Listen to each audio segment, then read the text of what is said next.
সরকারের প্রজ্ঞাপন ছাড়া তার বিসিবি অফিস দখল করে ফেলেছে একটা মবের মাধ্যমে, এবং পরবর্তীতে আমরা দেখলাম সেখানে মন্ত্রীপুত্র শান্তিপুত্র সবকিছু মিলিয়ে বিশ্বের সেরা সেরা ক্রিকেটের অলরাউন্ডার যারা আছে, এই কাউন্সিল হচ্ছে সামনে সাধারণ একটি নির্বাচনের প্রস্তুতি এবং একটা অভ্যুত্থান ব্যর্থ। আমি বলবো যে এই ধরনের ক্রিমিনাল মেন্টালিটি নিয়ে আমাদের খেলাধুলা চলবে না, কারণ বিসিবিতে গত 17 বছর যে কথা বলেছিল, যে লোকটা এখন বিসিবি কন্ট্রোল করছে তাকে আমরা দেখেছি সে গত 17 বছর কোনো শব্দ করতে না।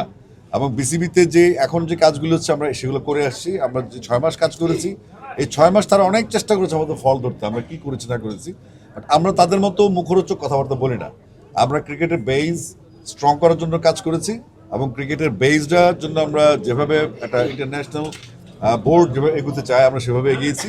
আমরা তৃণমূল পর্যায়ে কাজ করেছি, অনেকগুলো জেলা ভিজিট করেছি, আমরা প্রাইম ব্যাংক স্কুল করেছি, যেগুলো আরও অনেক ইভেন্ট আমরা করেছি এবং চলছে। একসময় তারা বলতো যে বাংলাদেশে জিম্বাবুয়ে ছাড়া খেলবে না, কেউ খেলবে না, কিন্তু তাদের কথাগুলো মিথ্যা প্রমাণিত হয়েছে। এবং আমি বিশ্বাস করি যে এই বোর্ডটা যেটা হচ্ছে সেটা হচ্ছে অতীতের কর্মকাণ্ডগুলি, তাদের যেই এই নাজমুল হাসান পাপনের সাথে সে দেখা করে আসছে ইংল্যান্ডে গিয়ে, এবং সে কয় তারিখ সে দেখা করে আসছে সেটা আমরা জানি, এবং সে এখানে আমাকে একটা ক্যাওয়াজে ফেলে দিয়ে, আমি তখন লন্ডনে ছিলাম, তা আমি পরে লন্ডন থেকে খবর পেলাম যে সে 2 দিন নাজমুল হাসান পাপনের সাথে মিটিং করেছে। তো এগুলো আমরা ডেফিনেটলি ফোকাস করব, এবং আমাদের যেহেতু আমরা এখন বিশ্বাস করি আমিনুল ইসলাম বুলবুল বাংলাদেশ ক্রিকেট বোর্ডের প্রেসিডেন্ট, এবং আমরা আজকে রিড করেছিলাম 72 ঘন্টা ময়েশ্চার লক সমৃদ্ধ লিলি বডি ওয়াশ, শিয়া বাটারের গুডনেস স্কিন রিপেয়ার করে রাখে সফট ও গ্লোয়িং।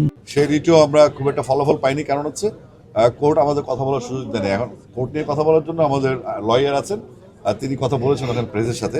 আমরা মনে করি এই বিসিবি বোর্ড যেটা সেটা সম্পূর্ণ অবৈধ, সরকারি প্রভাব খাটিয়ে সরকারকে বিক্রি করে সরকারের যেই বদনাম হওয়া দরকার ছিল সেই বদনামটা অলরেডি তারা ইনকাম করে ফেলেছে। এবং আমি মনে করি যে এই সরকার যদি সঠিক পদক্ষেপ না নেয় এবং বিসিবি সংক্রান্ত আইসিসির যে নিয়মকানুনগুলি আছে সেই নিয়মকানুনগুলি যদি না মানে, তাহলে বাংলাদেশ কিন্তু একটা সমস্যায় পড়তে যাচ্ছে। অলরেডি আইসিসি তদন্তে আছে, এবং আমরা বাংলাদেশের কোর্টের উপর ভরসা করেছি, এটা আমাদের নিয়ম, আমরা আমাদের আদালতে ভরসা করবো ডেফিনেটলি। পাশাপাশি আমরা আইসিসি কমপ্লেন করেছি, এবং আমরা ইন্টারন্যাশনাল স্পোর্টস কোর্ট যেখানে আছে সেখানে আমরা অলরেডি অ্যাপ্লাই করেছি, আমাদের কাজ হচ্ছে। তো আমরা চাইবো যে বাংলাদেশ ক্রিকেট বোর্ডের এই 17 বছরের পাপ ধামাচাপা দেওয়ার জন্য এই বোর্ড বসছে। এবং ক্রিকেটে ইনফ্যাক্ট যে আপনারা অনেকেই ভাববেন যে ক্রিকেটে 1400 কোটি টাকা আছে, ক্রিকেটের আমাদের বিসিবি মূল সম্পদের পরিমাণ 4200 কোটি টাকার, 4200 কোটি টাকার সম্পদ আছে আমাদের, কিন্তু এই টাকাটা মূল ব্যাপার না। এই টাকাটার বিসিবিতে যেটা চলে সেটা ফিক্সিং, জুয়া চলে, এবং এই জুয়াটা আমরা আটকেছি 82%। এবং এই জুয়াটাকে তারা, আপনি যদি মনে করেন যে বিসিবির টাকা খরচ করছে, এটা জাস্ট আই ওয়াশ। বেসিক খেলা হচ্ছে 800 থেকে 1000 কোটি টাকার জুয়ার খেলা হয়, হয় বাংলাদেশের ক্রিকেটের বিভিন্ন স্তরে, বিপিএল থেকে শুরু করে, সেটা আমরা প্রোটেক্ট করেছি। এবং আমরা অনেক অনৈতিক কাজ যেগুলো বিসিবিতে হতো টিকিট নিয়ে, যেমন আপনার মনে করেন 1 কোটি টাকার টিকিটের হিসাবে পাওয়া যেত না, এরকম অনেক শত শত পয়েন্ট আমাদের কাছে আছে। আমরা আস্তে ধীরে এগুলো ব্রিফ করবো। তবে আমি আপাতত বিশ্বাস করি এবং বলতে চাই দ্যাট চেন কন্টে আমিনুল ইসলাম বুলবুল এখন বাংলাদেশ ক্রিকেট বোর্ডের সভাপতি, এবং এটাই ফাইনাল। আর পরবর্তীতে কি হচ্ছে না হচ্ছে সেটা রাষ্ট্রীয় রোবারি। আমি রাষ্ট্রকে অনুরোধ করব জিনিসটা খুব সুন্দরভাবে দেখার জন্য, কারণ বিএনপি আমার একটা দল, যেটা জনগণের দল, জনমানুষের দল, এবং এটা মাগুরার মতো কোনো গল্প যেন না হয়, এখানে যেন কোনো রকম কেলেঙ্কারি না হয়।